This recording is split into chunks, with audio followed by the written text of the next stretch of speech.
শিলচর পুর নির্বাচনের বিভিন্ন ওয়ার্ডের আসন সংরক্ষণ নিয়ে যে লটারি হয়েছিল সেই লটারি প্রক্রিয়া কতটুকু আইনি এ নিয়ে প্রশ্ন উঠেছে। দর্শকরা, ঈশান বাংলার ইভিনিং শোতে আপনাদের সবাইকে স্বাগত জানাচ্ছি। দর্শকরা,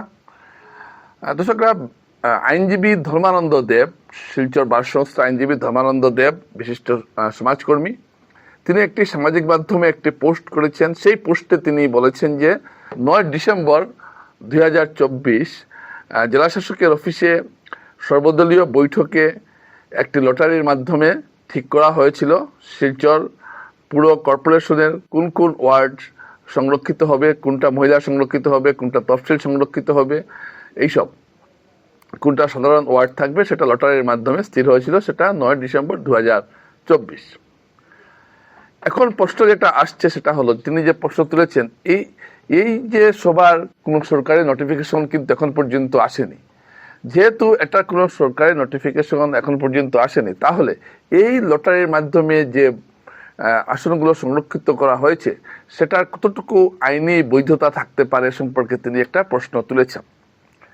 এবং শুধু তিনিই নন, আমাকে ব্যক্তিগতভাবে অনেকে ফোন করেও বলেছেন বা অনেকে আলোচনা করছেন যে 2024 সালে একটা সর্বদলীয় বৈঠকের যে লটারি হয়েছে সেটার উপর ভিত্তি করে এবছর নির্বাচন করাটা কতটুকু সমীচীন হবে বা কতটুকু যুক্তিযুক্ত হবে বা আইনিভাবে কতটুকু সঠিক হবে এ নিয়ে যথেষ্ট সন্দেহের অবকাশ রয়েছে। আরও একটা প্রশ্ন এখানে আসছে, সেটা হলো যে যখন এই লটারিটা করা হয়েছিল তখনও কিন্তু এই যে 42টি ওয়ার্ড কিন্তু শিলচর পুর কর্পোরেশনের প্রশাসনিক এলাকার মধ্যে কিন্তু আসেনি, ভোটার তালিকাও তৈরি হয়নি।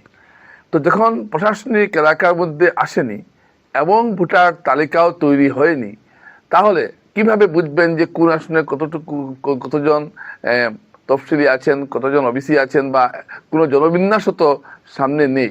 তো যেহেতু কোনো এছাড়া সেই এলাকাগুলো যেহেতু জিপি তখন যে সময় লটারি হয় সেই সময় জিপির অধীনে ছিল এবং কোনো ভোটার তালিকাও হাতে নেই, সেই অবস্থায় এটা কিভাবে সম্ভব হয় যে এই লটারিটা আইনসঙ্গত হয়েছে বা যুক্তিসঙ্গত হচ্ছে? এটা একটা বিরাট প্রশ্ন।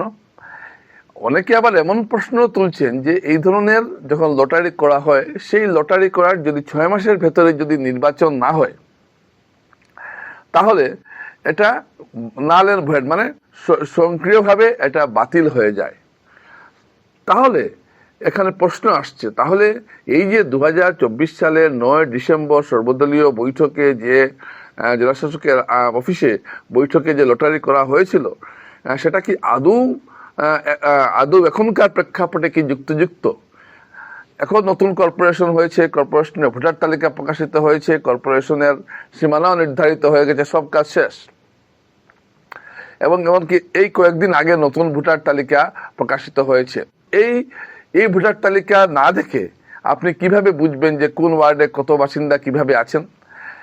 কারণ অনেকগুলো প্রশ্ন এখানে আসছে। তাই স্বভাবতই এই যে লটারি নিয়ে একটা প্রশ্ন ওঠা শুরু হয়েছে বিভিন্ন মহলে, যে এই লটারিতে যদি নির্বাচন করা হয় তাহলে যদি কেউ আদালতে রিট পিটিশন দায়ের করেন বা পিআইএল করেন, তাহলে পুরো নির্বাচন প্রক্রিয়াটাই ব্যাহত হতে পারে।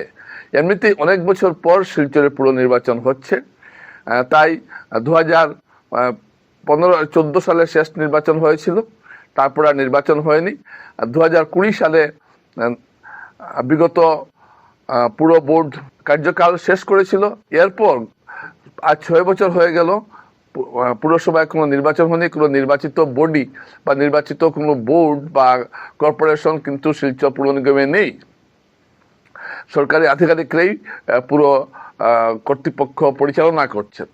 তো এই অবস্থায় সবাই চাইছেন যে নির্বাচনটা হয়ে যাক, কিন্তু নির্বাচন করাতে গিয়ে যদি বেআইনি, যদি শব্দটা এই জন্য বলছি, আমি তো আইনজ্ঞ নই, কিন্তু যেহেতু একজন প্রতিষ্ঠিত আইনজীবী এই প্রশ্নটা তুলেছেন, এবং আমার সাধারণ বুদ্ধি তো বলছে যে সরকারি নোটিফিকেশন না থাকলে কোনো একটা বৈঠকে গৃহীত বিষয়টাকে চূড়ান্ত আইনি বিষয় হিসাবে গণ্য করা যেতে পারে না।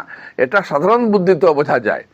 তো যেহেতু এবং কোনো কোনো পুর কর্তৃপক্ষ এবং পুর নিগমের কোনো ওয়েবসাইটে কোনো জায়গায় এই লটারি সম্পর্কিত কোনো নিদর্শন বা কোনো ধরনের নোটিফিকেশন আসাম সরকারের পক্ষ থেকে জারি করা হয়েছে এরকম কোনো নিদর্শন কিন্তু নেই। তাই এই লটারি প্রক্রিয়া নিয়ে এবং লটারি করে যেসব এলাকাকে চিহ্নিত করা হয়েছে অমুক সংরক্ষিত এই গোটা প্রক্রিয়াটা একটা চ্যালেঞ্জের মুখে পড়েছে। এটা কিন্তু ঘটনা। এখন ধরুন সরকার যদি এখন না আমি 2024 সালের 9 ডিসেম্বর আজ থেকে প্রায় 2 বছর আগে যে লটারি করেছিলাম সেই লটারির মতোই এবার নির্বাচনটা হবে, করাতেই পারেন, আপত্তির কিছু নেই। কিন্তু এতে কিছুটা সমস্যা দেখা দিয়েছে। এমনও ওয়ার্ড আছে গত 50 বছর থেকে তারা সংরক্ষণের আওতায়। আমি আজকেও দেখলাম যে একটা ওয়ার্ড আছে গত 50 বছর থেকে তারা সংরক্ষণের ভেতরে পড়েছেন। সংরক্ষণের নিয়ম হলো একবার একটা আসন সংরক্ষিত হয়ে গেলে পরের বছর এটা ওপেন হবে, লাগাতার পরপর 2 বার সংরক্ষিত হতে পারে না, এটা একটা সাধারণ নিয়ম। কিন্তু এবার নতুন করে সংরক্ষণ করার ফলে দেখা গেছে যে অনেক আসন আছে যেটা এবারও সংরক্ষণের আওতায় পড়ছে।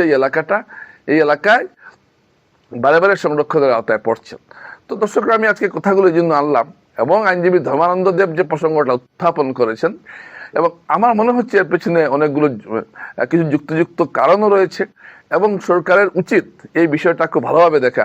প্রয়োজনে এখনো লটারি করার সময় আছে, প্রয়োজনে আবার লটারি করা যেতে পারে, কিন্তু যাতে নির্বাচনী বিজ্ঞপ্তি জারির পর যাতে কোনো মামলা না হয় এবং সেই মামলার ফলে যাতে নির্বাচনী প্রক্রিয়া ব্যাহত না হয় সেটা দেখাও কিন্তু জরুরি রয়েছে। কারণ আমি খবর পাচ্ছি যে অনেকেই মামলা করার প্রস্তুতি নিচ্ছেন এই বিষয়ে। দর্শকরা, এই বিষয়টা আমি আপনাদের সামনে তুলে ধরলাম, অত্যন্ত গুরুত্বপূর্ণ বিষয়। অবশ্যই আপনারা কমেন্ট বক্সে আপনাদের মতামত জানাবেন। নমস্কার।